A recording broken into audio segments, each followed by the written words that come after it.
শ্রাবণ মাসের প্রথম সোমবারে ঊনকোটিতে শিব ভক্তদের দল কৈলাসহর থেকে জল কাঁধে নিয়ে পদযাত্রা। আজ শ্রাবণ মাসের প্রথম সোমবার, এই পবিত্র দিনে ত্রিপুরার শতাধিক শিব ভক্ত কৈলাস শহরের দশমী ঘাট থেকে গঙ্গা জল বরে পায়ে হেঁটে ঊনকোটি পৌঁছে শিবের মাথায় জল নিবেদন করে পূজার্চনা করেন। হিন্দু পঞ্জিকা অনুসারে শ্রাবণ মাসকে হিন্দু বর্ষের পঞ্চম মাস হিসেবে ধরা হয় এবং এই মাসে শিব পূজার বিশেষ তাৎপর্য রয়েছে। সকাল থেকেই কৈলাসহরের পথে দেখা যায় ভার কাঁধে নিয়ে শিব ভক্তদের দীর্ঘ পদযাত্রা। শত শত ভক্ত পুরুষ ও মহিলারাও সমানভাবে অংশ নেন এই আধ্যাত্মিক যাত্রায়। অনেকেই উপবাস থেকে শুদ্ধ মনে শিবের কৃপা কামনায় অংশ নেন এই পূজায়। ঊনকোটি শ্রাবণ যাত্রা করতে যাচ্ছি।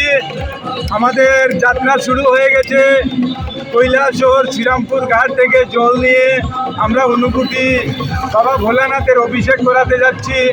সবার আমন্ত্রণ রইল, আর কিছুক্ষণের মধ্যেই আমরা ঊনকোটি পৌঁছে যাব। সবাই চলে আসুন, সবার আমন্ত্রণ রইল। শিব ভক্তদের বিশ্বাসে শ্রাবণ মাস মানে শিবের পূজা করলে সমস্ত মনোকামনা পূর্ণ হয় এবং জীবনে শান্তি, সমৃদ্ধি ও মঙ্গল বর্ষিত হয়। এই মহাযাত্রা ও পূজার মাধ্যমে শুধু ধর্মীয় বিশ্বাসী নয়, মানুষের একতা, নিষ্ঠা ও ভক্তির গভীরতা চোখে পড়ার মতো। আজকের শ্রাবণ যাত্রায় আমরা শ্রীরামপুর দশমী ঘাট হতে অশ্বপন্ডিত ঊনকোটির উদ্দেশ্যে মহাদেবের জল ভরব। আচ্ছা, ঠিক আছে।